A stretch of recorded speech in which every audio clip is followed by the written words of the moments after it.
Hello friends, welcome back. Friends, in the first part we have seen icebreakers of the lesson and astrologer's day.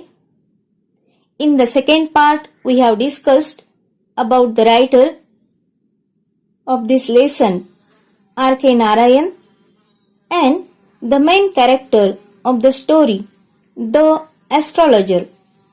अर्थातच ॲस्ट्रॉलॉजरचा व्यवसाय, त्याचं प्रभावी व्यक्तिमत्व आणि ज्योतिषशास्त्राविषयी कवडीचंही ज्ञान नसताना अचूक भविष्य वर्तवणं, हे आपण दुसऱ्या भागामध्ये पाहिले. I know that you are eager to know the turning point in the astrologer's life. So, now in the third part, we are going to see suspense in this story.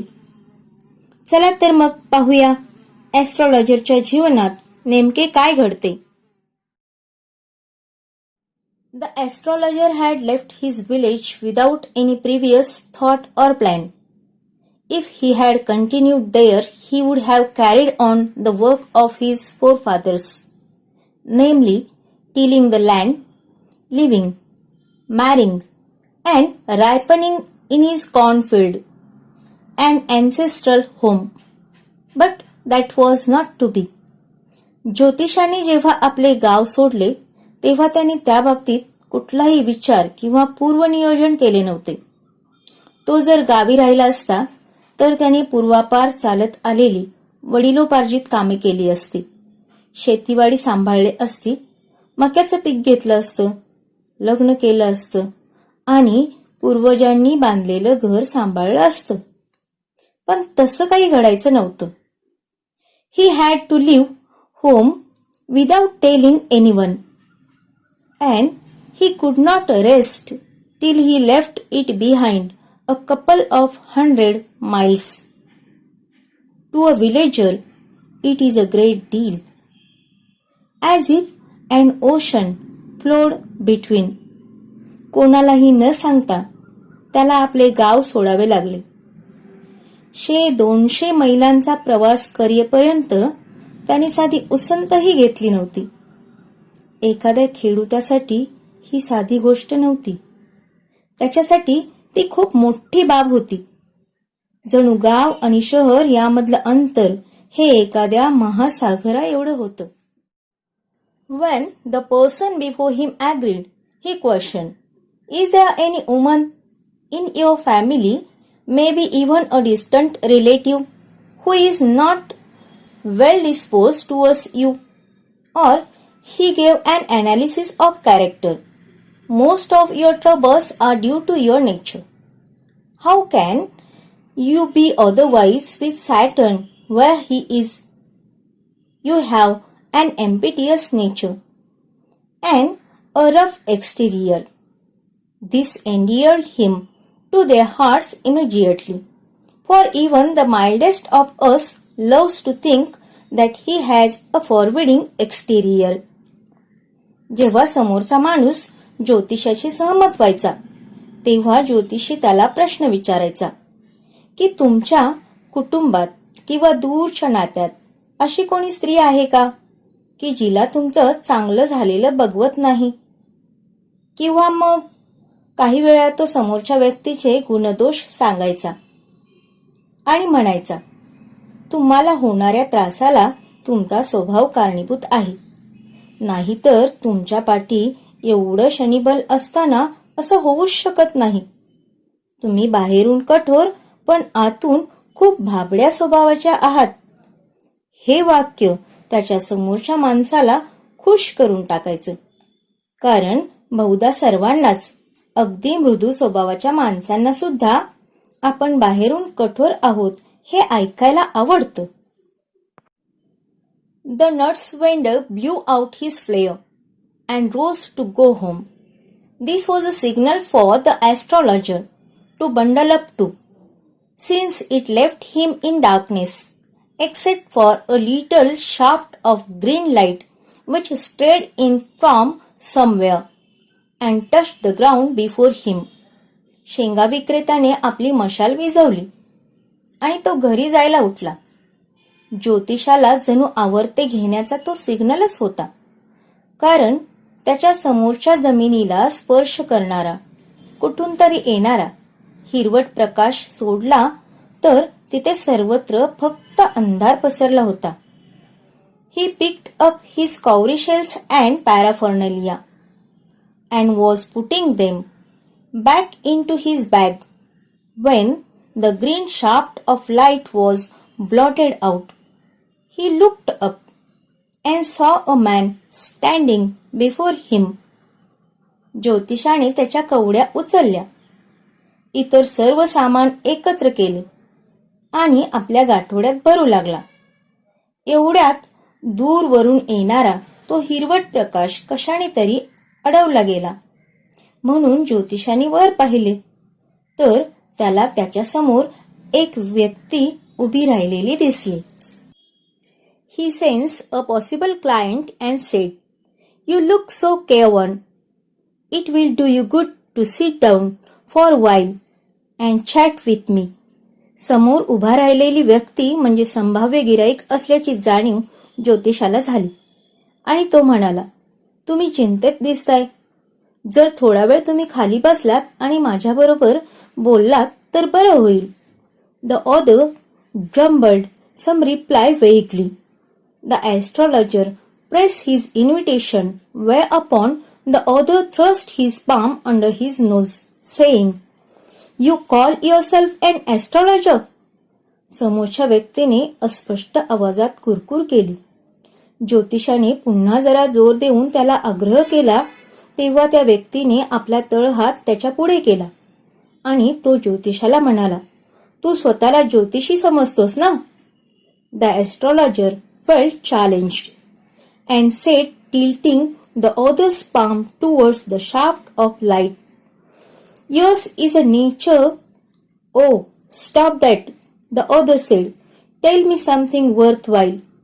गिराईकाचं ते बोलणं ज्योतिषाला आव्हान वाटलं आणि म्हणून त्याचा समोर केलेला हात हिरवट प्रकाशात तिरकस धरत नेहमीच्या शैलीत तो म्हणाला, "तुमचा स्वभाव." पण तेवढ्यात त्या गिराईकाने त्याला मध्येच थांबवलं आणि तो म्हणाला, "थांब, ते राहू दे, काहीतरी महत्वाचं सांग." Our friend felt piqued. "I charge only 3 pice per question, and what you get ought to be good enough for your money." At this the other withdrew his arm, took out an anna, and flung it out to him, saying, "I have some questions to ask. If I prove you are bluffing, you must return that anna to me with interest." गिराईकाच्या या बोलण्याने ज्योतिषी थोडा दुखावला गेला आणि म्हणाला, "मी प्रत्येक प्रश्नाला फक्त 3 पैसे घेतो आणि तुम्हाला जे सांगायचं आहे त्यासाठी तर पुरेशा पैशांची गरज आहे." ज्योतिषाने असे म्हटल्यानंतर त्या गिराईकाने खिशातून एक आणा बाहेर काढला, ज्योतिषाकडे भिरकावला आणि तो म्हणाला, "मला काही प्रश्न विचारायचे आहेत, पण जर मला वाटले की तू उत्तर देताना काही लबाडी करतोयस किंवा फसवतोयस तर मात्र तुला माझा 1 आणा व्याजासह परत करावा लागेल." यावर ज्योतिषी म्हणाला, "If you find my answer satisfactory, will you give me 5 rupees?" जर माझ्या उत्तराने तुझे समाधान झाले तर तू मला 5 रुपये देशील का? यावर मात्र गिराईकाने नो म्हणत स्पष्ट नकार दिला. तेव्हा ज्योतिषाने थोडं कॉम्प्रोमाइज करत विचारलं, "or will you give me 8 आणाज? मग तू मला 8 आणे तरी देशील का?" "All right, provided you give me twice as much if you are wrong," said the other stranger. This pact was accepted after a little further argument. गिराईक म्हणाले, "ठीक आहे, देईन, पण तू जर मला चुकीचे उत्तर सांगितलेस तर तू मला दुप्पट पैसे द्यायला हवेस." हो नाही करत दोघांची पुढे थोडी चर्चा झाली आणि दोघांमध्ये पैशाच्या देवाणघेवाणीबाबत करार ठरला. The astrologer sent up a prayer to heaven as the other lit the cheroot. The astrologer caught a glimpse of his face by the matchlight. There was a pause as cars hooted on the road. Jutka drivers swore at their horses, and the babble of the crowd agitated the semi-darkness of the park. ज्योतिषी आकाशाकडे नजर वळवून प्रार्थना म्हणू लागला. नेमका त्याच वेळी समोरच्या गिरायकाने माचीस काढून चिरूट पेटवला. त्याच्या काड्या पेटीतील काडीचा प्रकाश त्या गृहस्थाच्या चेहऱ्यावर पडला आणि ज्योतिषाला त्याचा चेहरा नजरेस पडला. काही क्षण ज्योतिषी स्तब्ध झाला. The other sat down, sucking his cheroot, puffing out, sat there ruthlessly. गिराईक चिरुटाचे झुरके घेत खाली बसले. The astrologer felt very uncomfortable and he said, "Here, take your Anna back. I am not used to such challenges. It is late for me today." He made preparations to bundle up. गृहस्थ चिरूट ओढत खाली बसला खरा, परंतु ज्योतिषी मात्र खूप अस्वस्थ झाला आणि त्या गृहस्थाचे पैसे त्याला परत करत तो म्हणाला, "हे घे तुझे पैसे परत. मला असल्या आव्हानांची सवय नाही आणि तसाही आज थोडा मला उशीरच झालाय." असं बोलत त्याने आपलं साहित्य आवरायला सुरुवात केली. The other held his wrist and sed, "you can't get out of it now. You drag me in while I was passing." गिरायकाने ज्योतिषाचे मनगट पकडले आणि म्हटले, "हे बघ, तू आता निघून जाऊ शकत नाहीस. मी माझ्या रस्त्याने जात होतो. तू मला याच्यात ओढलेस."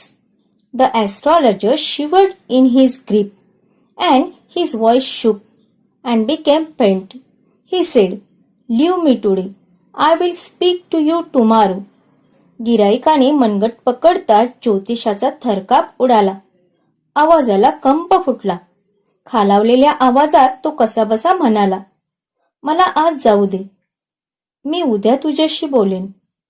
The other thrust his palm in his face and said, "Challenge is challenge. Go on." The astrologer proceeded with his throat drying up. "There is a woman." गिराईक काही ऐकायला तयार नव्हते. त्याने आपला हात ज्योतिषाच्या तोंडासमोर धरला आणि तो म्हणाला, "हे बघ, चॅलेंज म्हणजे चॅलेंज. चल सांग बघू." ज्योतिषाच्या घशाला कोरड पडली. त्याही अवस्थेत तो नेहमीच्या शैलीत म्हणाला, "तुझ्या आयुष्यात एक स्त्री आहे." "Stop," said the other. "I don't want all that. Shall I succeed in my present search or not? Answer this and go. Otherwise, I will not let you go till you disgorge all your coins." ज्योतिषाला मध्येच थांबवत गृहस्थ म्हणाला, "थांब, मला हे असलं काहीही ऐकायचं नाही. हे बघ, माझा आता एका गोष्टीचा शोध चालला आहे. त्यामध्ये मी यशस्वी होईल की नाही ते सांग आणि जा. नाहीतर तुझ्या जवळचे सगळे पैसे मला दिल्याशिवाय मी काही तुला सोडणार नाही." The astrologer muttered a few incantations and replied, "All right, I will speak, but will you give me a rupee if what I say is convincing? Otherwise, I will not open my mouth and you may do what you like." ज्योतिषाने काही मंत्र पुटपुटले आणि तो म्हणाला, "ठीक आहे, मी सांगेन. पण जर माझं भविष्य तुला पटलं तर तू मला 1 रुपया देशील. नाहीतर मी काही माझे तोंड उघडणार नाही. मग तुला काय करायचं ते कर." After a good deal of haggling, the other agreed. The astrologer said, "You were left for dead. Am I right?" बरीच घासाघीस झाल्यानंतर सौदा ठरला आणि तो गृहस्थ तयार झाला. ज्योतिषी भविष्य सांगू लागला, "तुला मरणावस्थेत सोडून दिलं होतं. बरोबर आहे ना?" "ओ, tell me more."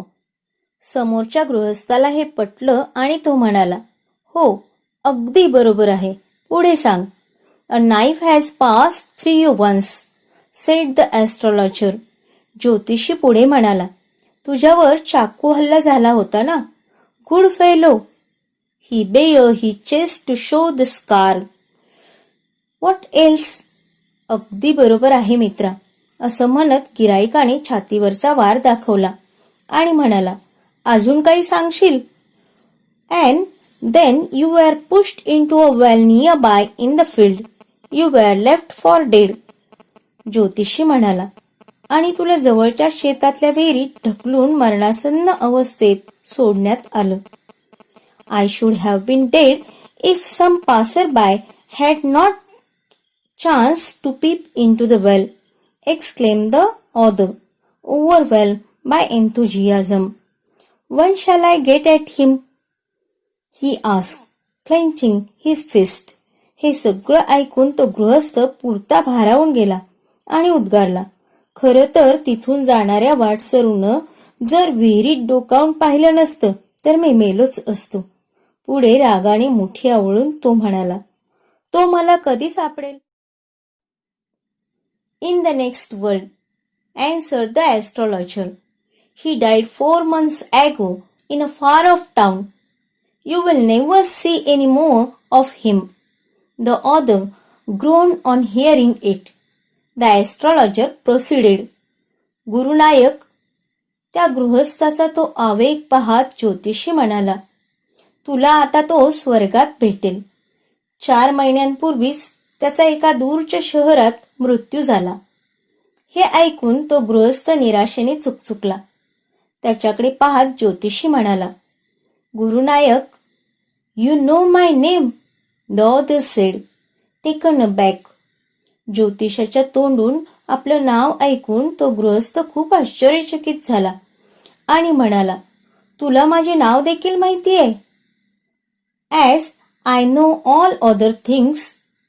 गुरुनायक, listen carefully to what I have to say. Your village is 2 days' journey due north of this town. Take the next train and be gone. I see once again great danger to your life if you go from home. ज्योतिषी म्हणाला, मला जशा इतर गोष्टी माहिती आहेत तसं तुझं नाव देखील माहिती आहे. गुरुनायक, आता मी जे काही सांगतोय ते नीट लक्ष देऊन ऐक. या शहराच्या उत्तरेला तुझं गाव आहे. तुझ्या गावी जायला 2 दिवस लागतात. आता पुढचीच ट्रेन पकड आणि गावी जा, कारण मला दिसते की तू जर घराबाहेर राहिलास तर पुन्हा एकदा तुझ्या जीवाला खूप मोठा धोका आहे. He took out a pinch of sacred ash and held it to him.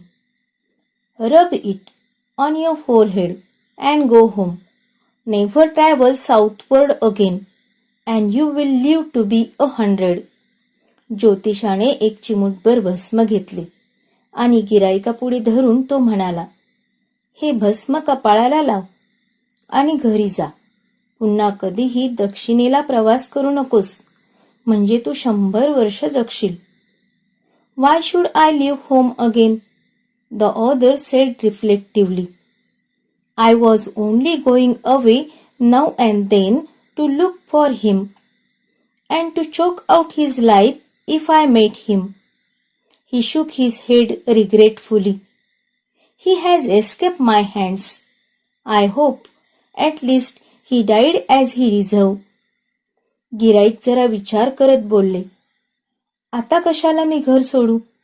मी अधूनमधून बाहेर पडत होतो ते केवळ त्याचा शोध घेण्यासाठी, आणि जर तो मला भेटलाच तर त्याला संपवण्यासाठी. हताशपणे मान हलवत तो म्हणाला, माझ्या हातातून तो निसटला, पण मला आशा आहे त्याला त्याच्या कर्माप्रमाणेच मरण आलं असावं. त्याला काही चांगलं मरण आलं नसावं. Yes, said the astrologer. He was crushed under a lorry. The author looked gratified to hear it. ज्योतिषी त्याला म्हणाला, हो, एका लॉरीखाली चिरडून त्याचा मृत्यू झाला. हे ऐकून गिराईक जरा समाधानी झाल्यासारखे दिसले. The place was deserted by the time astrologer picked up his articles and put them into his bag. The green shaft was also gone, leaving the place in darkness and silence. The stranger had gone off into the night, after giving the astrologer a handful of coins. ज्योतिषाने आपलं सगळं सामान आवरून झोळीत भरेपर्यंत खूप उशीर झाला होता. सगळा परिसर निर्जन निर्मनुष्य झाला होता. आतापर्यंत हलकासा दिसणारा हिरवट प्रकाश सुद्धा लोप पावला होता. सगळीकडे अंधार सन्नाटा पसरला होता. ज्योतिषाला मुठभर नाणी देऊन तो गृहस्थही अंधारात दिसेनासा झाला. It was nearly midnight when the astrologer reached home. His wife was waiting for him at the door and demanded explanation.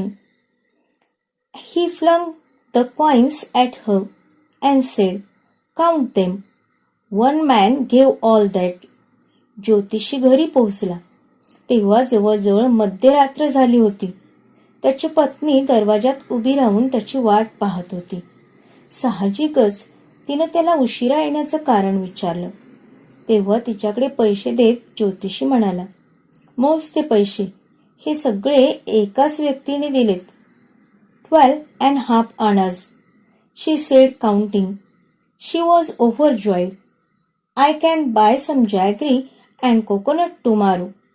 The child has been asking for sweets for so many days. Now I will prepare some nice stuff for her." तिने पैसे मोजले आणि अतिशय आनंदी होऊन ती म्हणाली, 12.5 आणे आहेत. आता मी उद्या थोडा गूळ आणि नारळ विकत आणू शकेन. बरेच दिवस झाले. पोरगी काहीतरी गोड खायला मागते. आता मी तिच्यासाठी काहीतरी चांगलं गोडधोड बनवेन. The swine had cheated me. He promised me a rupee, said the astrologer. His wife looked up at him and said, "You look worried. What is wrong?" Astrologer said, "Nothing." 12.5 आणे हा आकडा ऐकता ज्योतिषी चिडला. तो रागातच म्हणाला, "त्याने मला फसवलं. त्याने मला 1 रुपया द्यायचं कबूल केलं होतं."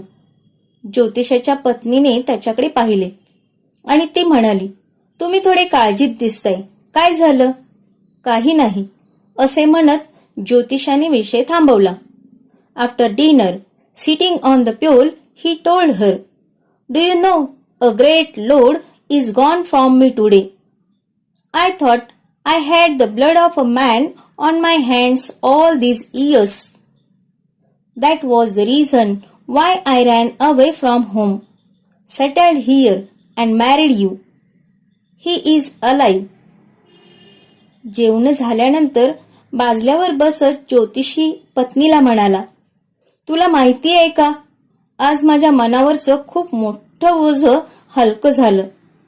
आतापर्यंत इतकी वर्ष मला वाटत होतं की माझ्या हातून एका माणसाचा खून झालेला आहे. माझे हात त्याच्या रक्ताने माखलेत. खरं तर त्याच कारणाने मी घर सोडलं, इथे पळून आलो, सेटल झालो, तुझ्याशी लग्न केलं. पण तो मनुष्य जिवंत आहे." She gasp, "you tried to kill him?" त्याच्या पत्नीने धास्तावत विचारले, "तुम्ही त्याला मारण्याचा प्रयत्न केला?" "Yes, in our village when I was a silly youngster. We drank, gambled, and quarreled one day. Why think of it now? Time to sleep," he said, yawning and stretched himself on the pole. ज्योतिषी म्हणाला, "हो, तेव्हा मी आमच्या गावातला एक मूर्ख तरुण होतो. एके दिवशी आम्ही दारू प्यायलो, जुगार खेळलो आणि खूप भांडलो. पण जाऊ दे, आता कशाला त्याचा विचार करायचा. आता तर झोपेची वेळ झाली." असे म्हणत जांभई देत तो बाजल्यावर आडवा झाला.